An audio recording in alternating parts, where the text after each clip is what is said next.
হ্যাঁ গোপাল, বলো তোমার বক্তব্য কি বলো। অনেকদিন থেকেই তুমি কি যেন বলবো বলবো করছিলে। মহারাজ, এটা হচ্ছে আমার পিসির ছেলে।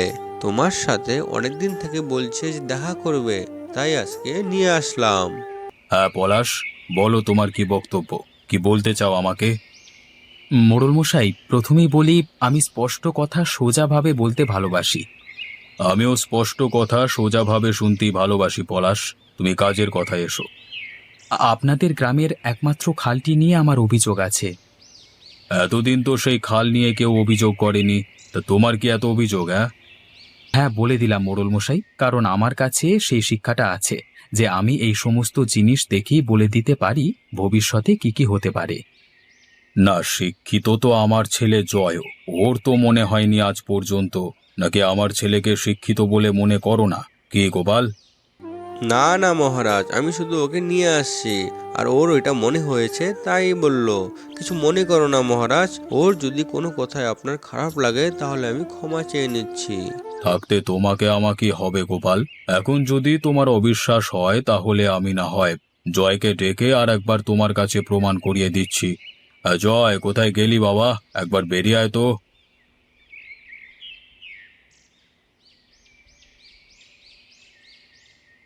ডাকছিলে বাবা? সকালবেলায় আমার ঘুমটা নষ্ট করে দিলে তো।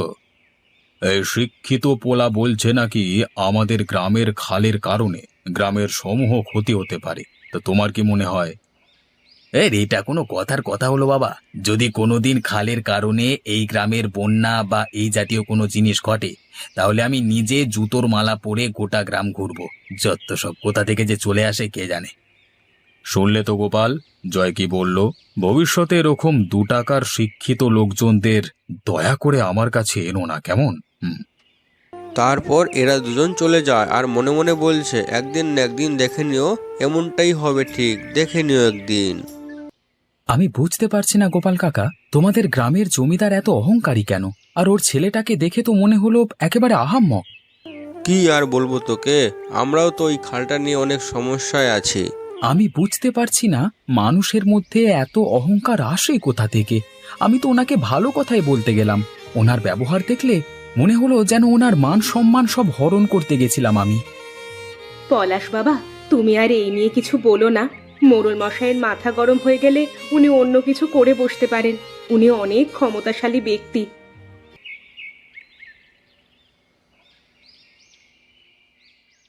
তারপর একটি লোক মহারাজকে বলতে আসে যে আমাদের গ্রামের মধ্যে যে পুকুরটা আছে, ওই পুকুরের মধ্যে আগের মতো আর মাছ আসছে না। বোঝো, সেটাও কি আমাদের দোষ নাকি? আমাদের কি এবার যে মাছেদের পায়ে ধরতে হবে যে তোমরা খালে চলো? খ্যাপা নাকি এটা বাবা? না না মহারাজ, সেটা আমি বলছি না। ওই পুকুরের মাছ ধরেই আমার সংসারটা চলতো। এখন মনে হচ্ছে ভবিষ্যতের মধ্যে ওই পুকুরে মাছই থাকবে না। এখন বলো তুমি, আমি কি করব। আমি সব দিকটাই ভেবে দেখছি নগেন। যেমন চলছে তোমার তেমনই চালাও। বেশি বড়লোক হবার চেষ্টা তো ভালো নয় বাপু। হ্যাঁ, আর ওরা যে সব সময় খাল নিয়ে সমস্যায় আছে বলছে, কই আমার তো কিছু মনে হচ্ছে না। এই সব ওদের চক্রান্ত, শুধু শুধু আমাদের পরিবারটাকে চিন্তায় ফেলবার জোগাড়। তার কিছুক্ষণ পর মুষলধারে বৃষ্টি শুরু হয়ে যায়। আর এমন বৃষ্টি 4-5 দিন ধরে বৃষ্টি একটানা হয়ে যায়। তারপর দেখো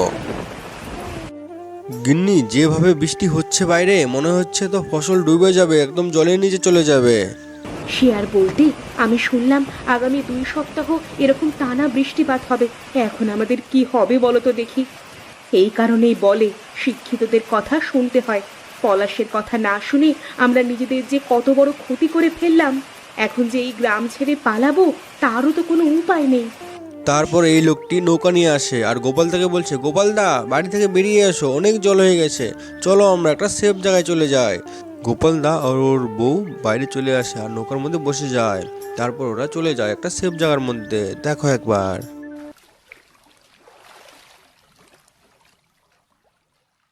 তারপর ওরা চলে যাচ্ছে মহারাজের বাড়ির সামনে দিয়ে নৌকা দিয়ে।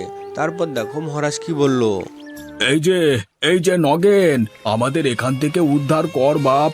বন্যার জল যে আমাদের ঘরে ঢুকতে বসেছে, দয়া করে আমাদের এখান থেকে বাঁচাও। কেন মহারাজ? আমার পিসির ছেলে যে এসে তোমাকে বললো যে খালটা একটু ঠিক করতে।